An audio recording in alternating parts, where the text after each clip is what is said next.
You got a friend in me. You got a friend in me. You got troubles, I got them too.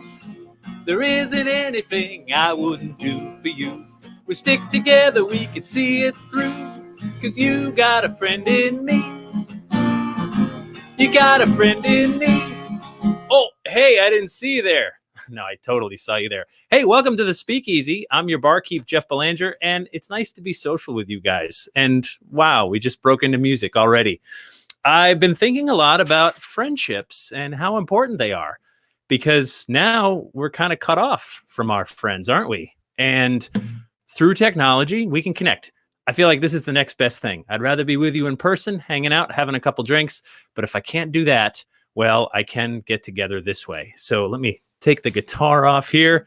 Tonight, this afternoon, I'm having a couple of drinks with one of my closest friends, a guy you probably know from the Holzer Files on the Travel Channel, from Darkness Radio, from so many other things.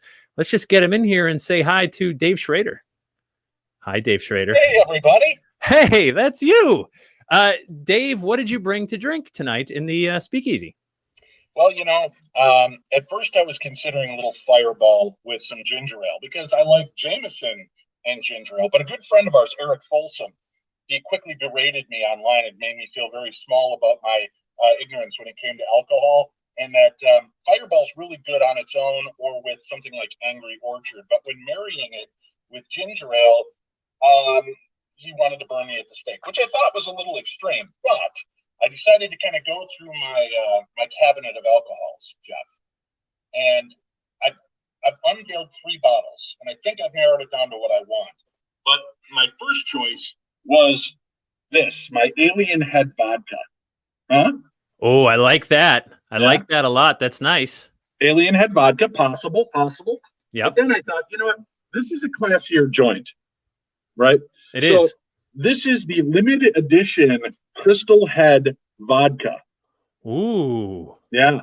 Not just your old standard Crystal Head vodka. This is the fancy edition. This, I don't know how many more Herkimer diamonds he ran it through, but this is it. But then I thought, you know what? I'm eating so many potatoes right now while I'm in sequester, quarantine at home. Right. Maybe vodka's not what I want. What do you want? I decided I'm going to go a little exotic today. Oh, what is that? Yeah. Let's get a close up. This is Shrunken Head Rum. Huh? How about that bad boy? That is something.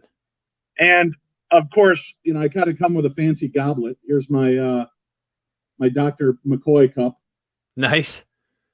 I've broken into my my wife's stash of generic diet soda because we live it up here at the Schrader house. Yeah, you do. So I've already got my chipped ice in my glass. Right. I've got a little bit of soda now just to even it out. See, a nice little mixture. Yes, right. That's about 10%. Now we're gonna... Oh. That's some good cooking, Aunt B. Good cooking. There's Tara checking in. Jennifer's watching on her birthday. Happy birthday. Whoa, Dave, that is a generous pour, my man. I was busy watching all the great messages come on. I was just, because what I was doing was just pouring it, and then I looked down and I forgot. Oh, dude, that's a lot. Well done. Okay, so and I'm sorry, what is this again? This is Shrunken Head. Yeah, it's what is the actual name of this? It is I don't know. I've ruined the label on it. Oh, it is Deadhead Rum. Deadhead Rum. Okay, so funny you brought rum. These two troublemakers. Yeah, this should be good. So funny you brought rum. Dave, I want to take you back to, I believe it was 2009, to a place in Colorado called the Stanley Hotel. Ah, yes. Right? Okay. So, and if you look close, right in the middle, there's a black banner that says Welcome Darkness Radio. Right? Very you see, cool. Right? Now, when I was there with you, they gave us a bottle of red rum. Oh, yeah, they did. So, great minds thinking alike. We're going rum in it today, huh? Chipped ice, generic cola. Yes. We did not plan this. We didn't plan this at all. And I'm going to go ahead and crack that open.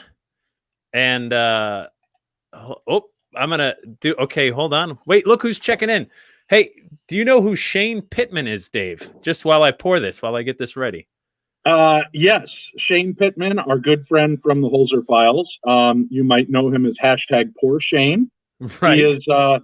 He is our red shirt Star Trek guy. So again, keeping in perfect move here. He's always the guy I send out on the away team to do the more dangerous things. Oh, look at that. Yeah, there you go. Keep going. Keep going. Yeah, drink me pretty, Jeff Belanger. Oh, I don't know if I got that much, but I'm going to try my best.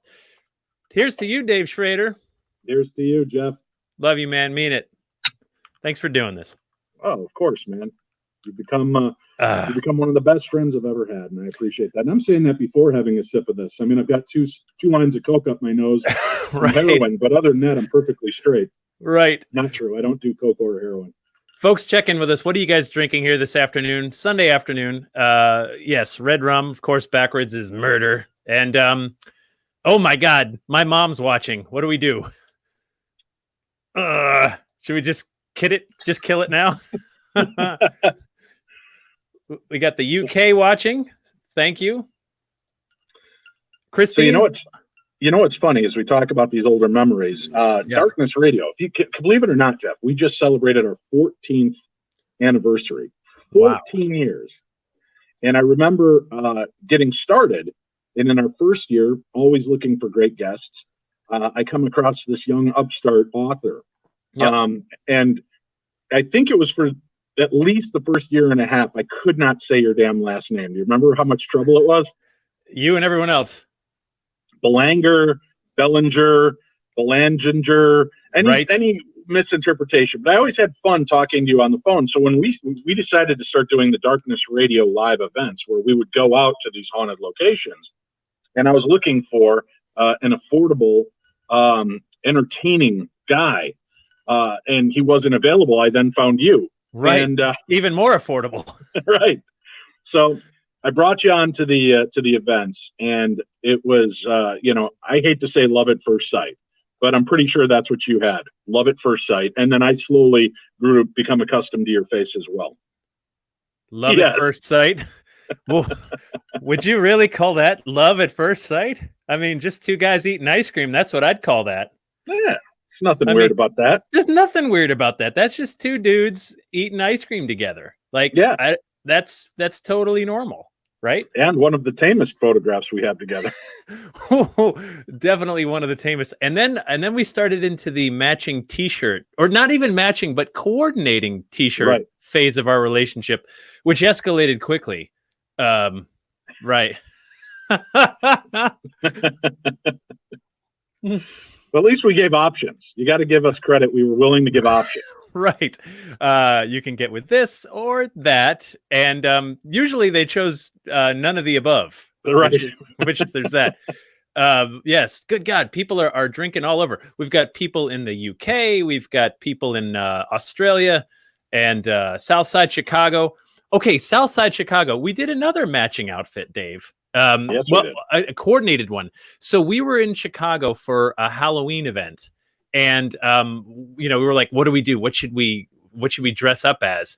And so we went with this little number. Recall? Yes. Well, it wasn't just any costume party. We had to come as our favorite Chicago legends. Right. And we went. Jeff and I had gotten there without any costumes.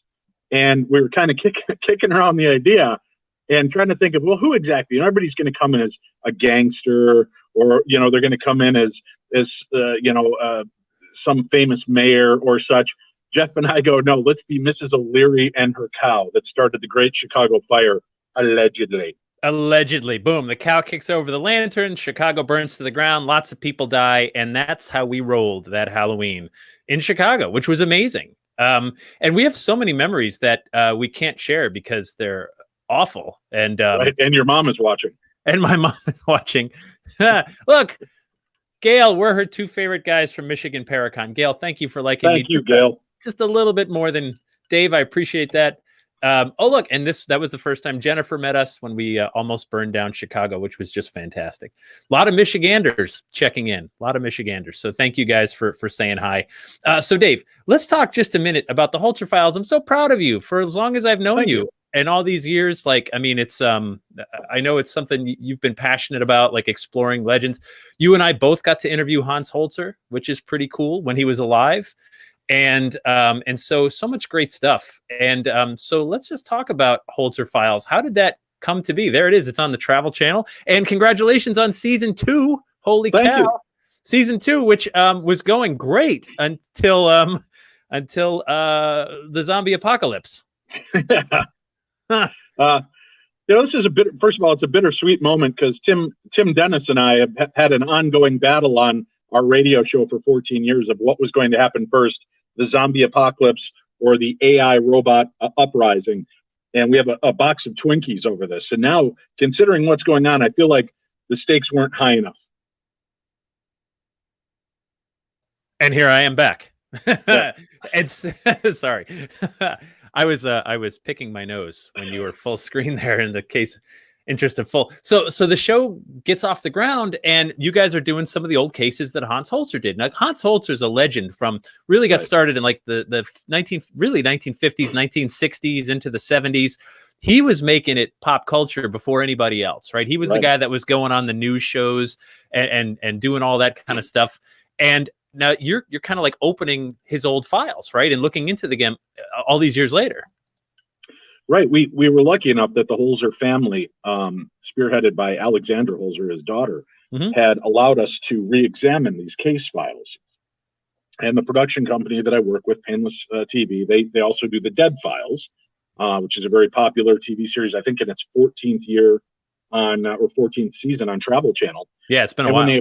When they approached me, they said, hey, we looked around for somebody that could kind of be the lead investigator and really kind of, and not so much paranormal, but just investigating and journalistic research, asking the questions. And we love what you do on your radio show. Would you consider doing this? And you and I know this. Many different offers come to us every year for a paranormal show. Yeah. And when I heard another investigative show, I kind of stepped back and I was like, I don't know about this. What more could be brought to this world? There's a lot of shows that came before us that did great things and have opened the field up in unique ways. What could we bring to it? And then they told me we have actual audio, video, photographs, and hand notes, plus interviews that Hans Holzer did at all of these locations with his mediums. And we're going to repurpose those bits into this episode. So we are truly reawakening history. Right. And I said, yeah, I was the last radio interview to ever have Hans Holzer before his passing. Right. And they liked that aspect as well and asked me to join up with the show. They had already cast Cindy Kaza, the medium. Mm-hmm. They wanted a journalistic investigator like myself to kind of take the lead of asking the questions, probing deeper, trying to get from eyewitnesses and historians the truth of these stories. And that really excited me because they started rolling out some of the places that Hans Holzer had been. And I looked at the fact that, holy cow, I get a chance to literally stand in his footsteps and go to places, the Morris Jumel Mansion in New York, Jeff. Yeah, right. George Washington used it as a war room during the Revolutionary War. I stood in the room where George Washington worked, and Aaron Burr and Andrew Jackson and Benjamin Franklin and all of these amazing historians. Those dudes are on our money. They are. Yeah. And I'm there. And there's so many of these great stories that have come out. And I thought another big aspect to me on this was I really thought that Hans Holzer, as credited as he has been, he's also been beaten up pretty easily for not getting the story. But what we find going back in and re-examining these stories is Hans Holzer was delivering you exactly the history that was given to him by the historians of many of these locations. He was going off of exactly what he was told. And Google wasn't at his fingertips back then, so he couldn't double check, but he would go through meticulously through old newspaper articles. But there weren't the kind of files then 50, 60 years ago that there are today. So Sure. he did extremely well. And what I love is he'll put a stamp on the story and say, okay, this is the story. And then in his handwritten notes, he's right, although this is the story that was told to us, and Ethel or Sybil or whichever medium he was working with was able to corroborate some of this sight unseen, there's something wrong here. I feel like there's a part of the story that's still eluding us. And we get to go back in 40, 50, 60 years later, and now we're uncovering the truth that he always knew was missing. The parts that he felt like, I'm going to tell this story the way it was told to me. I'm going to relate the paranormal activity, and this is what I know.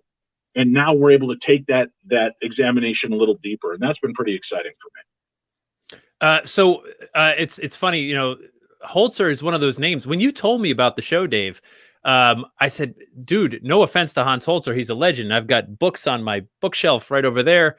At the same time, do people remember him? Right? Because he had fallen out of the mainstream for a long, long time and was replaced by Ghost Hunters, Ghost Adventures, so many other television shows. And so I was like, dude, I don't know. Are people today even going to know who he is? Once your show started airing, I remember being like, wow, they did an amazing job creating a real feel. Not just like, okay, heard it's haunted, let's go investigate, but like really creating a feel of reopening, reopening his old cases. Dave, I've got you entirely too much on Dave right now. Like you Sure. I could have been anybody. So we're gonna have to shake this up clearly. And let's post this picture. This was at the Stanley Hotel, taken by our friend Allie Cotton. And someone had given us T-shirts because they already knew our habits. Jeff's my little air biscuit of love, silent but deadly, and it says Dave's my little air biscuit of love. And what is it with us and matching T-shirts, Dave? I don't know. Huh? You and I are like peanut butter and jelly, Jenny. We go really well together, and I think people started seeing that early on at our events, and just the way we connected and bringing. I think the one thing that you and I really enjoy about this is, listen, we love the scary, we love the supernatural, but we love just being complete goof asses and making it fun and relatable, right? Yeah, here's the goof asses everywhere. And we were able to have fun doing what we did, and we showed the passion. And the biggest compliment to me in the 14 years of knowing you is wherever you and I go, no matter what major celebrity we're up against, people come to us in droves and say, I came here for these celebrities. You two were the best part of this convention. I came here for this. You two blew everybody else out of the water. And we weren't even doing talks together, but you and I stood out from what everybody else was doing. And that really touched me, that people saw that, and they knew the passion that you and I have for what we're doing, but we saw the humor and the absurdity of what we're doing as well. Well, the funny thing is, through humor, I feel like you can break down the barriers, right? When you go up there and you got on a shirt and tie and you're like, let's be serious and look at the evidence. I mean, there's a place for that. Don't get me wrong. But at the same time, when you tell a couple of jokes and you're like, look, I know this is crazy, and everybody laughs, and then they relax a little bit and you're just one of them. But you're right. So many events we've done, the selfies, the endless selfies, which reminds me, I think it's a good time to try the selfie break. So here's what I want you folks to do right now. You go ahead and get out there, grab your phones, or if you're watching on your phone, you're going to need someone else's phone. Dave and I are going to pose here, and you go ahead and click a selfie, and I want you to post it in the comments. Post your selfie with Dave and I. Ready? I don't know how long I got to hold this. I don't know. Is that enough? Is that enough? Now they're going to wonder if we're frozen. Anyway, I hope you got it. That was our selfie break. Wait, look, this is the best comment yet. We took a break from Tiger King for this. Dude, have you been watching Tiger King? So look, I am not one for trash TV too much, but my schedule's a little bit open at the moment. So 2 nights ago, my wife and I are like, let's just see what all the fuss is about. And we watched the first episode and we were like, well, I guess we're doing this for a while. So So I'm only on episode 2. We got through episode 2 last night. I imagine episode 3 is happening tonight. So just take. Oh wait. Oh, Shane tried to take a selfie with us, but his phone broke. Ouch, Shane. Bad Shane. Go in the corner. Ginger, you couldn't get it? All right. We'll do another one in a little bit. Just keep your phones at the ready. We'll try it again. But everybody, queue up. Hi, Cassie Nightingale. We're being very formal. Go ahead. Sorry. I was going to say this, the Tiger King. We just crossed into episode 3, so we're about to hit episode 4. Yeah. Each episode is nuttier than the one before it. Right. And each episode kind of focuses on these goofballs in the field of big cat sanctuaries. And maybe sanctuary is not the right word, but I don't know what they're really calling it. And man, we have enjoyed it thoroughly. As crazy as it is train wreck TV that is awesome, because you just sit there going, these people are real people, and this is their lives. This is so absurd. And my wife and I are totally enjoying it. Look at who's checking in. Josh Gates. Hey, Josh. Am I in a closet? Never with Jeff.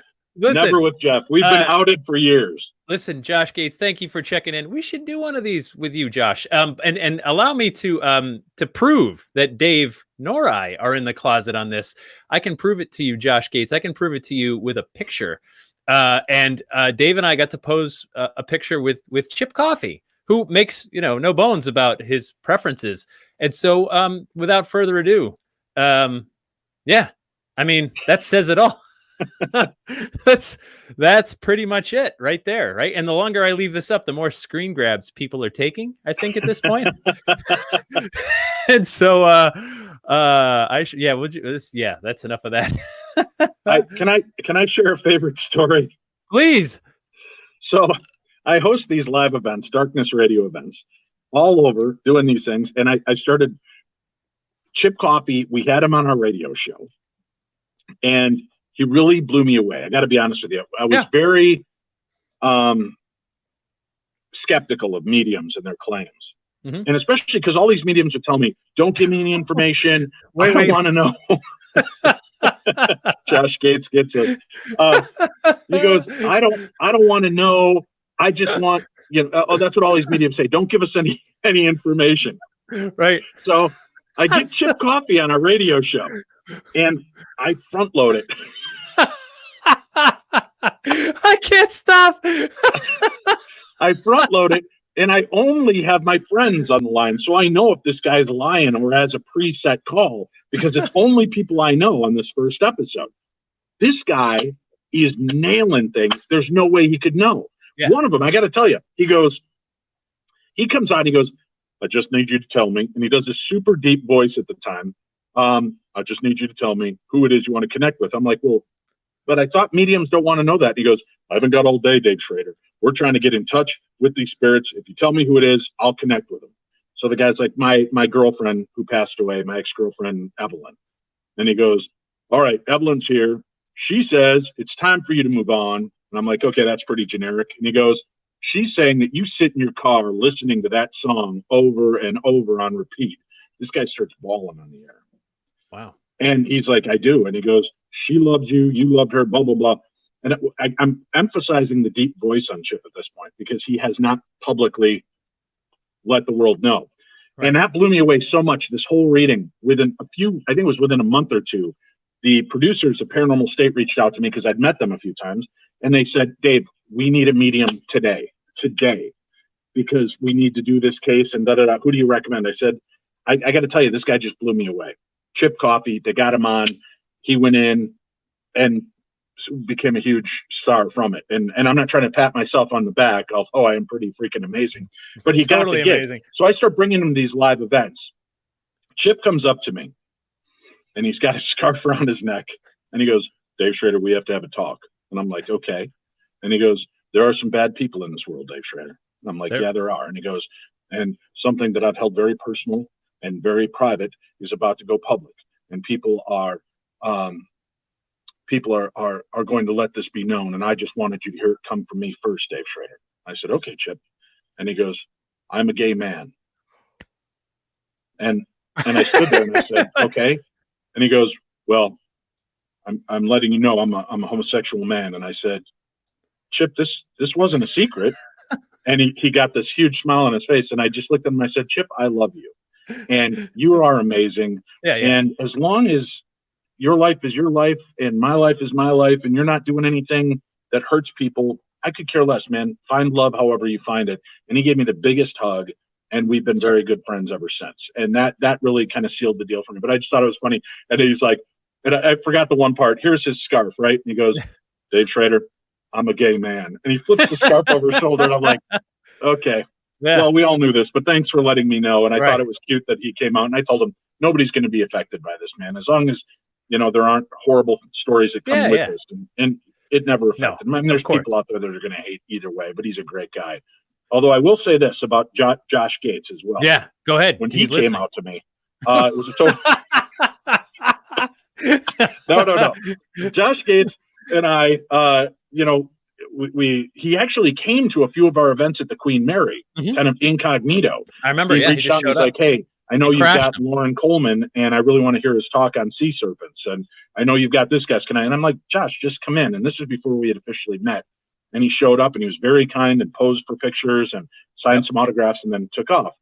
And we just kind of kept in touch. And we had this great bonding moment at something called Scarefest in Louisville or Lexington. I can't remember where. But Josh Gates and I are in the bar and we're having a drink together. And this woman starts trembling and she comes walking up and she's shaking. And I'm like, wow, he has quite the effect on women.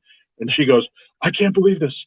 The two of the three people I wanted to meet the most are standing here together right now having a drink. And I'm looking around like, who's the other person? And she goes, Dave Schrader, Josh Gates, I love you guys. Oh, if only Johnny Hauser were here. And Josh Gates and I both stop and we go, who's Johnny Hauser? Yeah.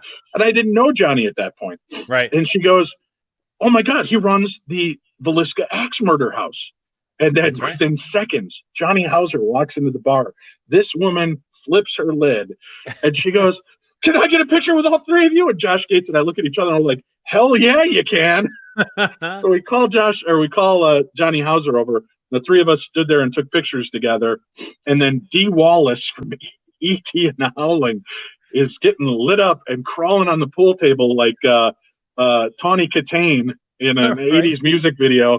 And Josh Gates and I stop and we look at this and he goes, this is the weirdest group of people I've ever met, Schrader. I'm glad we're here to share this together. And you weren't at that event. He became my new work wife. So I know.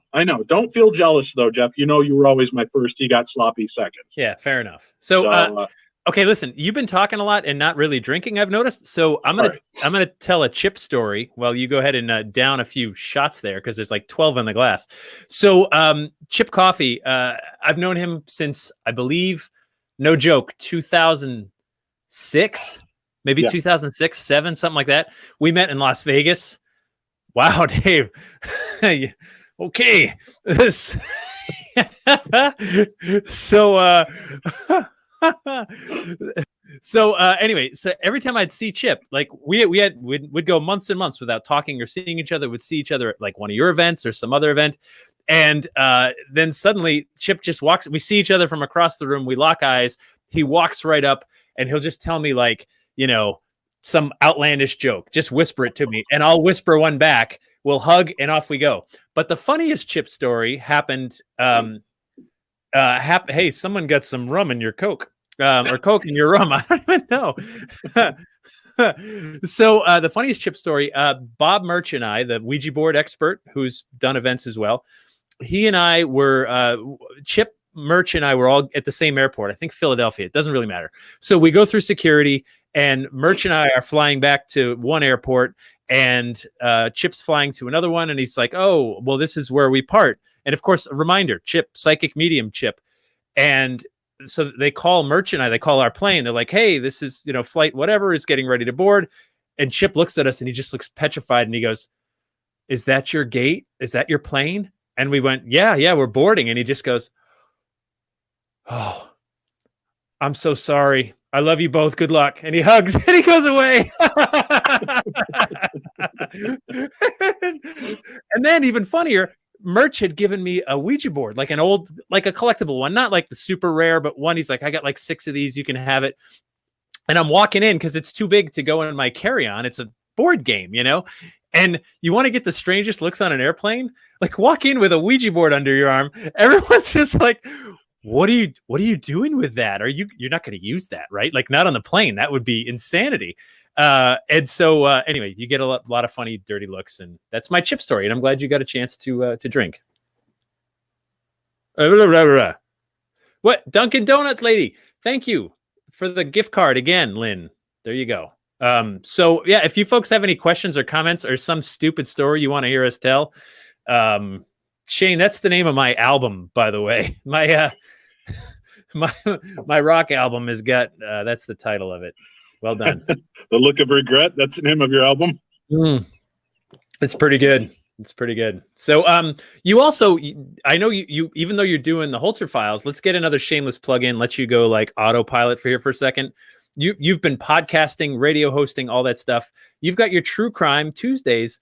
Speaking of Tiger King, True Crime, boom, you've got this. You've been doing this for a number of years now. True Crime Tuesday. It's available through Patreon/True Crime Tuesday. What is it? What is our fascination with true crime? What is it that this is like the most popular genre of podcasts? You know, personally, I came to my fascination with true crime purely selfishly. I unfortunately the first girlfriend I ever had in high school, we remained friends throughout her life, and she was murdered by her ex and his cousin and his cousin's friend. They stole her unborn baby from her and murdered 2 of her children. And it just, from that point forward, I've always I want to try to understand what makes somebody make those decisions. So that's, I started really kind of delving into true crime. And we did an episode of that this year. After doing true crime for, I think, 10 years, I finally opened up about that case in depth. Mm-hmm. And we did an episode. But I think it kind of falls in the vein of what George Romero created when he created the zombie movies. He said the enemy could be anyone, right? With a werewolf, you know that they turn at night and you don't know who they could be. And with a vampire, you know their legend and lore. But with the zombie, it could be your neighbor, it could be your wife, it could be your best friend. And that's what I think intrigues so much of us, is it's so many of these stories are people that are just like you and me, but just a turn of the screw off. Yeah. And, you know, I mean, we've all had bad days where you could see something going horribly wrong if you weren't balanced on that hinge.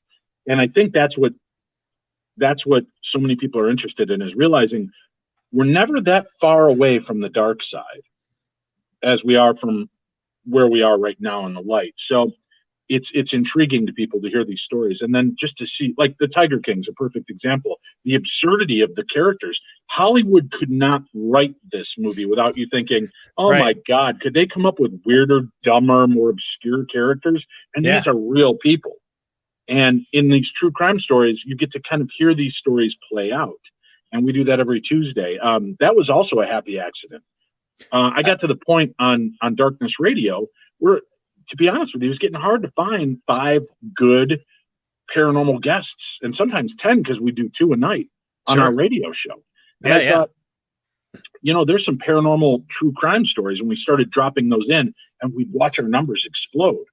And I told Tim, what if we just dedicate Tuesdays to true crime, supernatural true crime, or just crazy ass true crime? And it took off. Those became some of our most downloaded episodes. And there was a happy accident. And I got to honestly, Tim has always been so great and supportive of me. The fact that he's like, I don't think this is the right choice for our show. I don't think this is what our listeners want. But if you feel this strongly, let's try it. And we tried it, and it blew up. And he turned to me and, as a gentleman, said, "You did it again. This is it. This is a great move." And Tuesdays have been part of our history ever since. I think 9 years out of 14 have been dedicated to true crime. So, Dave, you mentioned the slightest difference between, you and I and one of these killers. Working on Ghost Adventures for years now, I know that I've gotten the chance to interview many corrections officers, police officers and so on when we're working on various cases for Ghost Adventures. And a corrections officer I interviewed one time, I totally forget his name, but he had mentioned, the strangest thing you realize when you're working as a CO for a number of years is that the difference between you and some of these inmates is like 30 seconds. And I'm like, what do you mean by that? He goes, well, in like a 30-second span of time, these folks made a decision, a horrible choice, a mistake, something they did that led them in here, right? They lost their cool and they committed something horrible that they got to pay for. He's like, but in a different world, these people would be friends with you. You'd go out for beer with them. They'd be like on your bowling league or whatever. And it's really one of those things that it just hit me. I'm like, wow, you're right. Because like you said, Dave, we've all had moments where you're in traffic, you've got road rage, right? And one guy like runs a person over out of just sheer panic. And then someone else just takes a deep breath and keeps driving, and that's it. True. Yeah. I'm going to give you a rare insight into the daily adventures of Dave Schrader. All right. As if I need more. This is do I need to remind you? Do I need to remind you?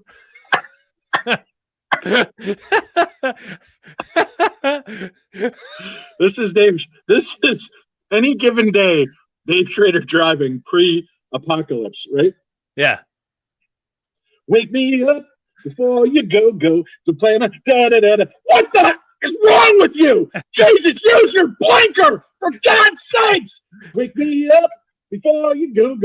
That I go from 0 to outrage in 8 seconds flat, not even, and then I'm right back to singing along. And there's nothing, I got to tell you, Jeff, no matter how cool you think you are, I don't. When you roll up, Dave, I don't think I'm cool at all. There's nothing cool at all. When you roll up to a red light and your window is down and you're singing Summer of '69 at the top of your lungs in a minivan, you realize life as you once thought was going to be cool is no longer in that same realm of rationality. So Leslie says there's a psychopath in all of us. Did I mention the time that I got into Dave's said minivan and we went to I think we went to the Mall of America in Minneapolis to kill time until another plane landed before we went off for another romantic weekend full of ghost hunting in the dark. And that minivan rocks, dude. Like you rock it. I certainly do. We've done so many events in so many places. I've got so many stupid memories. Mansfield Reformatory. I don't remember which time, but you had rented a van. It was you and Tim and Chris Fleming and me, and we're driving up from the airport because Mansfield's not close to any airport at all. There's it's like an hour and a half from 3 major. You pick one, right? Columbus or wherever. And so we get there too early to check in, so we all went to Skyline Chili, which, by the way, is like, I gotta believe kicking a crack addiction is way easier than kicking a Skyline Chili addiction. And I live on the East Coast. It's tough for me to find that stuff. And so we're all there eating Skyline Chili, waiting for the hotel to allow us to check in. And you and Tim had gotten those little plastic wings that they'll give kids on the airplane, the Delta Airlines. And you guys were sitting there scarfing down chili, and just out of nowhere, we just kind of stop, and there's a pause in the conversation. I look at you two, and I'm just like, so, you guys pilots? and the funny thing is, like, all weekend, suddenly, like, that becomes like the joke of the weekend, and the funny thing is, we've been in a lot of prisons together, Dave. I mean, way too many. Like, we've done more time than most celebrity criminals. That's all I'm going to say. So, okay, I'm just off the top of my head. Mansfield Reformatory, Eastern State in Philadelphia, Eastern State Penitentiary. What was that jail in Virginia City? That one. Virginia City Jail, I guess. That's the one. We were in there. It's gotta be. Did we do Alcatraz? No, we did. There was another jail. Alcatraz. I've been in Alcatraz, actually. I spent an entire night at Alcatraz. Oh God, there was another. So the Virginia City jail was a funny one because we were there and some friends of ours who met at paranormal conferences got married in Virginia City, and they wanted us to be part of like this wedding party and stand up for them, which was oh, thank you, Tara. She jumped in for us. The Virginia City was the police officers museum. It was Tara's event, so we sorry about that. Thank you. Anyway, so Dave and I, the wedding was at like noon, and the ghost investigation started at say 8 o'clock, something like that, right?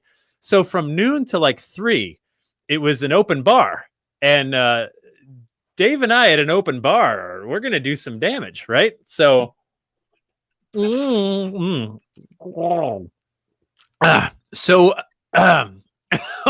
God, is it? Oh, yeah. So, so we had drank for like 3 solid hours. We did the toast. We were perfect gentlemen. It was wonderful. Danced with the bride. Crush it on your head.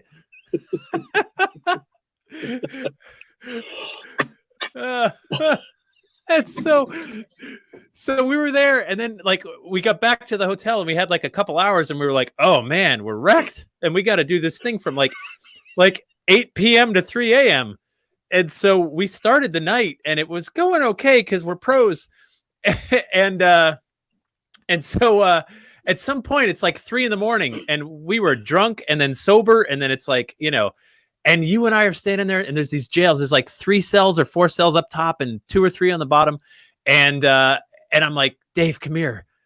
Do you see a shadow figure moving between cells? Like, for real. I was like, Dave, seriously, like, do you see that? And you come over and you lean in, and you're like, yeah, but man, we're so messed up and tired. Who knows? And that was the end of it. That was the end of the Holy Grail, the Holy Grail of paranormal activity. Right. And we're both just like, Nah. Can we go to bed now? It was good times. Well, hey, wait, I have to say though, in regards to that, she put us into that stupid jail for like 7 hours. Yeah, Tara, that was you that did that. That's what we're drinking. I'm having red rum, and Dave's got this like shrunken head thing. Deadhead Rum. Deadhead Rum. Yeah, nice. Oh God. See, I'm getting called out by my wife now. Like, for people want us to get drunk. Oh, I'm getting there. I don't drink. I'm getting there. This is 2 glasses of straight rum and a little bit of Coke. Diet Coke. Generic Diet Coke. Right. Yeah. Yeah, dude, times are tough. We're on to the generic cola for sure. My wife might get lucky tonight. That's all I can say. What, are you going to sleep on the couch and leave her alone because you pass out? Exactly. 8 hours of the best time of her life.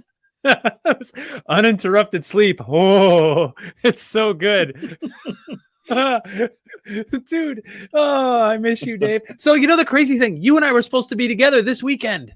Yeah. We were going to be at Phenomenology in Lancaster, PA, and I was looking forward to it. We were going to be together, hanging out again. We were going to be together. We were going to be just doing stuff that guys do. Like, it was going to be, like nothing, whatever. It was just going to be a couple of dudes hanging out, getting ice cream. Wait.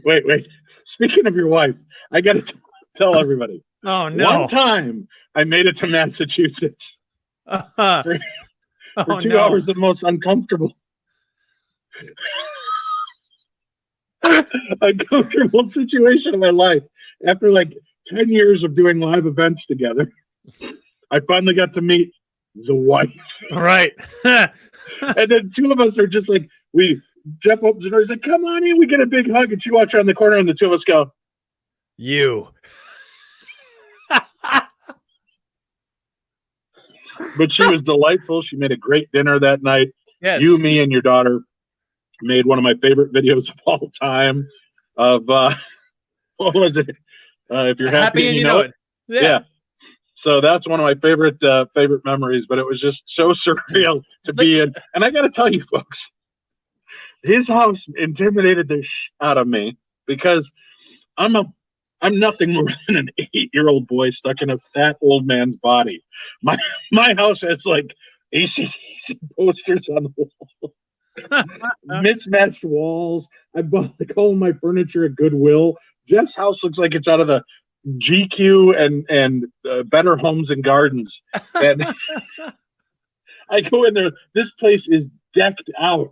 Gorgeous house. I'm just so embarrassed because I'm like, you're never coming into my home ever. Oh God! So look at Tara trying to give me a directorial advice. Now would be a good time for a technical difficulty like this. Oh God! We will rue the day. I should have never shown that 30 times. Oh God!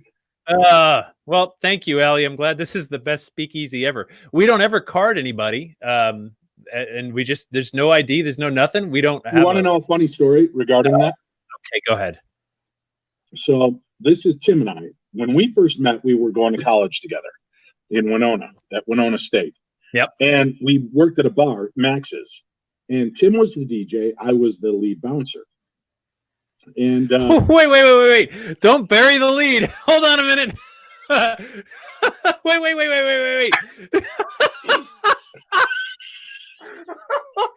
Wait, you were the bouncer? I was, dude. In the 80s and early 90s, I had magnificent hair and a ripped body. I was a good bouncer because I made friends with everybody. Right. And I didn't have problems, right? There just was no issues. Yeah. I don't know where the story was going. What were we saying? I don't know. I'm not really sure it matters anymore. Okay. So we're at another bar one night on our off night. Where you're not a bouncer, just so we're clear. Right. But our friend's band, the Oxymorons, are playing on stage. And they break into Nirvana's Smells Like Teen Spirit. The lead singer, Steve Jurek, really good-looking fella. Nowhere near as good-looking as Jeff Belanger or Josh Gates, but good-looking enough.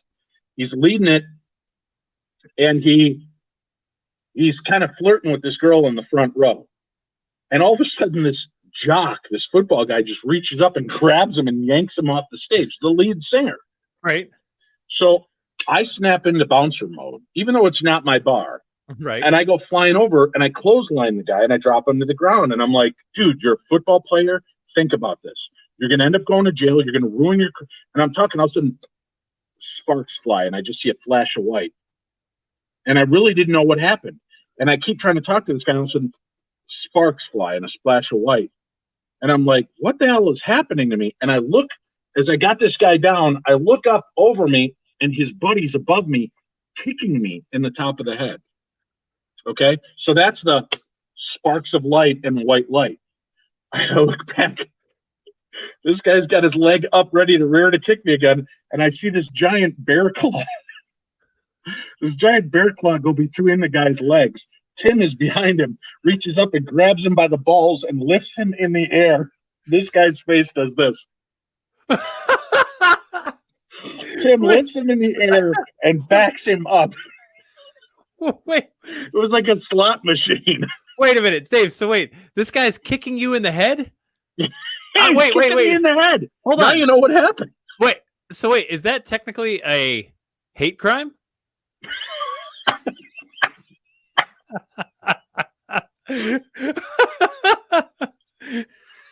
So we end up, the guy calms down, gets his friend to stop kicking me in the head, because that's what friends do. Right. And if you want proof of that, have I ever let you kick anybody in the head? Never once. Boom, proof. Friends don't let friends kick other people in the head. No, I've tried. I'm getting ready. I'm taking the running start. You're like, whoa, Jeff, whoa. I'm surprised. With that said, I'm surprised you didn't pop up the picture of you and I pole dancing in Mansfield. If I had it, I would have. Yes, Jeff and I have lived many lives together, folks. It's been a remarkable thing. But yeah, so that was it. I've never seen anything funnier or cooler in my life than Tim Dennis lifting a man in the air by the balls. All right, so I got a Tim Dennis story. Okay. So we were at the Queen Mary, which of course is located in Long Beach, California, or as we like to call it, the LBC. And Tim and I, like, we get to. Should I just tell the whole? I mean, why not? Right? I mean, yeah. Who cares? So at this point. So Tim and I first we go rolling in the hood looking for burgers, and we go to this. Of course you do. Because and we're the only two white guys within miles, and he's got on because Tim loves hip hop music, loves it, like legit loves it, and he's got on. Tim's a big guy, and he's got on a Biggie shirt. No, I take it back. We were in Long Beach, so he had on the Tupac shirt, big Tupac, and so we're walking in the burger stand, and we're the only white guys and whatever. And on the way back, he's like, "Man, I'd love to score some smoke," and I'm like, "Well, I don't know. I'm a white guy from Massachusetts. I don't know how to do that when you're not around people you know." And he's like, "I'll figure it out." He walks up to the front desk of the Queen Mary. Oh, I'm blowing everybody up now, huh?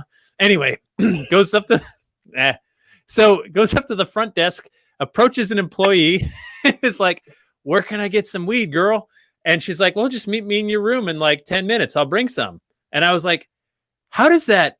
It's like, as a white guy from Massachusetts, like, right? I feel like it would, how would anyway, he did it in a minute. And, I don't remember where I was going with that, but it was a great investigation that night. It was fantastic. It was that good. No, I didn't partake because I knew if I did, I'd be stupid for like days. So I didn't. No, I didn't. But anyway, this is look at. You need to party with me in Massachusetts because Renee's a huge fan. You have partied with me in Massachusetts. There was that night in Western Mass. We did the Houghton Mansion. Yeah. And cool investigation. Like there was at one point we were in the basement. I don't know if you were with us at that point, but like we heard I was with a group of like 10 people. We all heard this little girl's voice call out, and we were recording. We caught it. Like, but it wasn't on the recording. Like it was like audible. We all heard it. Anyway, let's get to the story. The event's over, and we all go back to the like crappiest hotel within 100 miles. Like I couldn't have put you in a worse place, right? Like, right. True. It's true. Yeah. This, like it's one of those places where after 10 years of putting Jeff up at the Stanley and the Queen Mary and some of the nicest hotels in the area, he puts me up in like a Motel 3. No, 2.5 at best. And so we're in there, and so you realize pretty quickly, like, number one, it's not safe to take my clothes off and put on any sort of like comfortable sleeping clothes. Like it's best to just stay awake on top of the covers, right? Like that's the move, I think. So we're in there. There's like a group of us in the room, and I talked about very recently. I got to go to a charity event where Kool and the Gang had performed. Dave's laughing because he knows where this is going. So Kool and the Gang had just done this charity event. I was part of the Newtown Memorial Fund. Anyway, they performed. They were amazing. And for some reason, we started doing voices that night, voices of like famous cartoon characters. And what came out was, and there was booze too. There was. What? I swear to God. So, so remember the old man from, what was the cartoon? Shoot, Dave, help me. Oh, that's Family Guy. Family Guy. So the old guy, hey, that's swell. Oh, gang. And he was Herbert the pervert. Herbert the pervert. And he was suddenly summoning Kool and the Gang. like this. Say cool. Oh, gang. Say gang.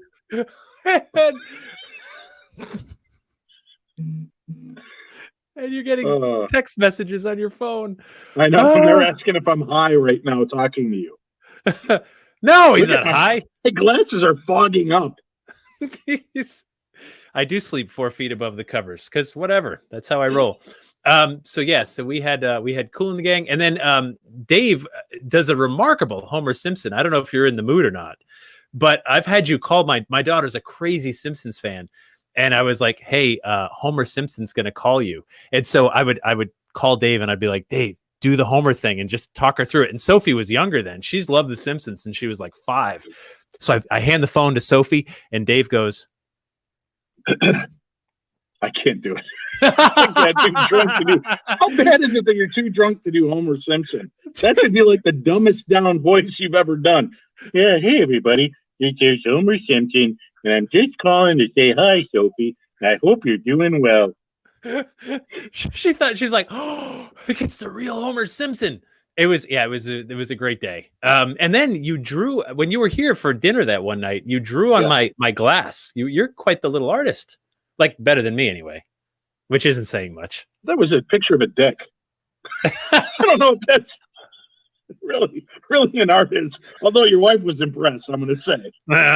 Like, wow, that's bigger than an inch. So why is Tara? Stop it. Tara, you're not responsible for us? Well, sometimes you are. Speaking of Homer, do you remember when we were at Waverly Hills Sanitarium? We finished an investigation. It's like 2:00 in the morning. We're driving back. The only place open is a Sonic, right? And they say something different there, right? When I go to a hot dog stand in Minnesota, they go, "What do you want on your hot dog?" I want like ketchup, mustard, relish, onions. Yeah. They say, "How do you want it dressed?" So the whole time in waiting in line, Chris Fleming, the medium, is begging me to do it only as Homer Simpson. This is how it looks. Right? I pull up. Yeah, I'd like to go ahead and order 3 hot dogs. And they go, "How do you want it dressed?" I go, "Top hat and tails, please." We had the greatest time. Just such a bizarre. Ooh, this is weird. Look at. Whoa. So we've reached the camera optics. Oh God. Oh, I put a swear up. There I go. That's my fault. That's my fault. I've done so good. I feel like a sailor in real life. I was afraid of this, especially drinking, and I've edited myself throughout. You know what? It's Facebook Live. I guess I figured we're all adults here, and I mean, who's gonna be like, hey? Who's gonna I figure within like I can't get the phone up. So yeah, you Dave, you often can't get it up. Thank you. Here, I'll do that while you correct it. It just keeps falling. See, honey, it's not just me. No, when I'm drunk, even my phone can't get it up. So figure this, Dave. Like 2 minutes into this, how many people you think were like, kids, come let's look at Uncle Dave and Uncle Jeff. Let's gather around. This is a good idea. Although you know what, folks in New Zealand, I think it's early morning over there if I'm doing my math right. But Australia light, New Zealand. Oh look, Jen says I need a copy of that pick with chip coffee. That's perfection. That's my daughter. Oh well, here you go. Take it, screenshot it right now because I'm. There you go. It's only going to go up like 10 more times before we're through, and that's it. Tops. All right, dude. So how cool is this? So Jen Pazdo, she's my daughter. Yep. Right. I didn't know that until 3 years ago. I did Ancestry.com. My cousin, who's big into genealogy, she had asked my mom to do it prior to my mom's death. My mom ends up passing away, so my cousin asked me, "Would you be willing to do this?" I said, "Sure." Can I pause your story for a minute to talk about your mom? Sure. Dude, your mom, who has passed away, by the way, which we've already established. I love her and I miss her, like legitimately. And I know that's nothing compared to you. You grew up with her. The first time I was at no, I'm not going to tell that story. So anyway, the first time I met your mom, she was with Aunt Judy, and they were both wearing shirts that said like either Parahore or Darkness Radio Groupie, one or the other. Darkness Radio Groupie at the first Groupie, right? And so I got to meet her, and I was being polite because, right, like you, dude, just please, for the record, will you state that when I need to be polite and civil, I'm good at that, right? Oh, come on. No, it's true. It's totally true. You can be polite. Yeah. So I meet your mom and I'm like, it's really nice to meet you. And you Dave is a great guy and all this other stuff. And then I think I made the slightest comment like, "Hey Dave, I was flirting with your mom." And you were like, "Yeah, well, the money's got to go through me if you want to, sleep with her." And I was like, oh, and she was, by the way, she was 2 feet away. Like, it's not like you said that later. You said it in front of her. And I was like, no, let's be honest. I said, be gentle. She's old. If you hit it too hard, the Dead Sea Scrolls are due to drop out. My mom had the best sense of humor and laughed her ass off, and she loved you like you were my gay lover. she was. Oh, Dave, again.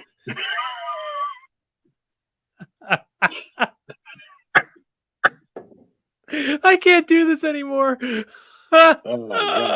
Oh, Dave, we need to. You know what? This virus has to end because we got to get out into the world again. Yes, we do. We need to reignite new memories and have fun times. How are you getting for real? Like, how are you getting by now? You doing all right?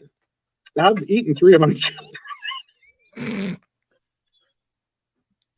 I'm doing good, man. We're doing all right. We're trying to keep isolated, do the best that we can, wash our hands whether we need it or not. Most of the time we need it. Please.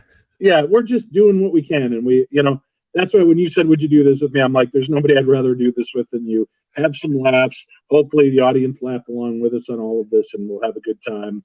And you just gotta laugh and do what's right. Stay safe, be at home, and do what you need to do for you and your family. No, I agree. And it's been such a challenge. I know for me, when this first started, I was like, holy cow. Like, now we live in northern climates. You do too in Minneapolis. So like at first it sort of felt like snow day, right? And you're like, oh, snow day. I know what to do. We're all going to like hunker down. We're going to drink hot chocolate. We'll shovel out the walk and the driveway, whatever. And yeah, I'm gone too, which means we got to wrap this up. Oh, Rachel, real quick plug. Rachel's going to be with me tomorrow. Rachel is a cook. And yeah, she's coming between you and me, Dave. Rachel is a cook. She's going to cook us lunch because we got to learn how to cook because we're locked in for 3 meals a day. So tune in tomorrow. That sounds good. 12:30 Eastern time. It's going to be amazing. So at the same time, like at first I'm like, oh, snow day. Got it. But then like snow day turns into 2 snow days, turns into 3 snow days. And suddenly you're like, oh, this is something different. And trying to figure that out. And then trying to come up with a new normal. And then really missing people. Like missing people bad. And she's making it up to you, Dave. So I was like, hey, all my friends were doing these virtual happy hours. And I was like, well, I should do those, except, let everybody watch, which I'm regretting big time having you on. Like, this was a horrible mistake. Like, my paranormal career was floundering at best anyway. Like, like there will be no season 3 of Holzer Files because of this video. Thank you. There won't be season 2.5. Like, are you kidding?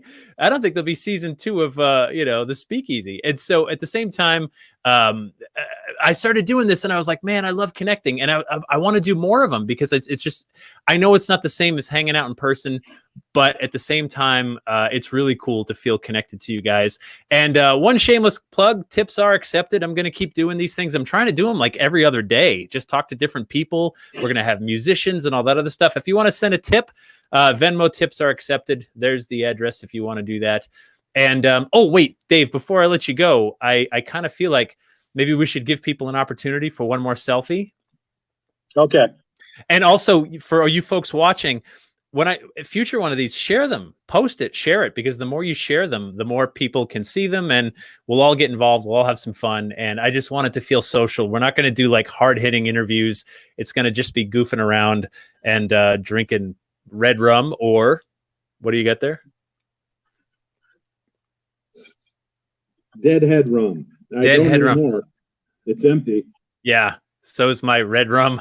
That's murder. It's gonna be that kind of night. So let's do one more of these. Let's do a quick selfie break. If anyone wants a selfie, now's your last chance to take one with Dave and myself. We're gonna pose. Ready?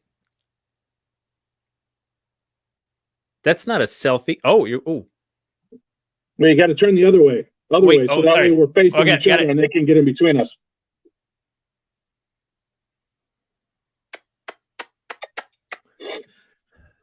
Do you think they give Emmys for these kinds of broadcasts, Dave?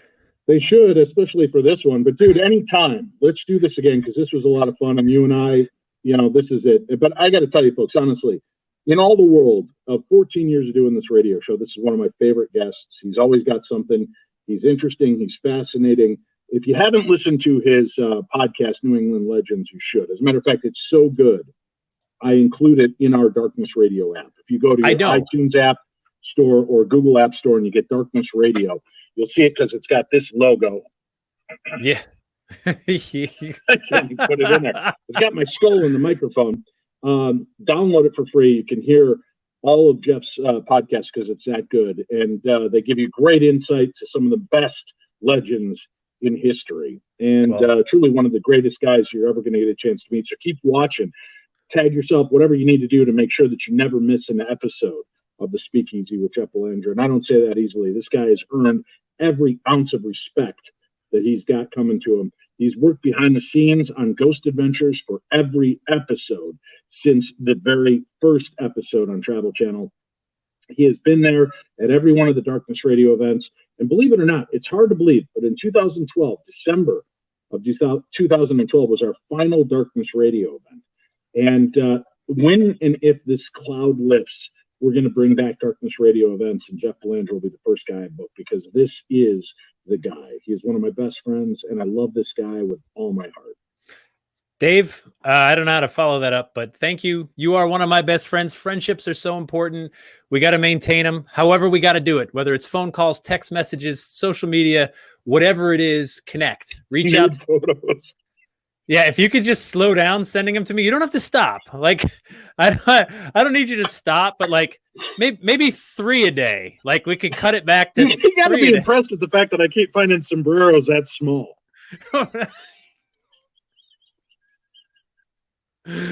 Oh God Almighty!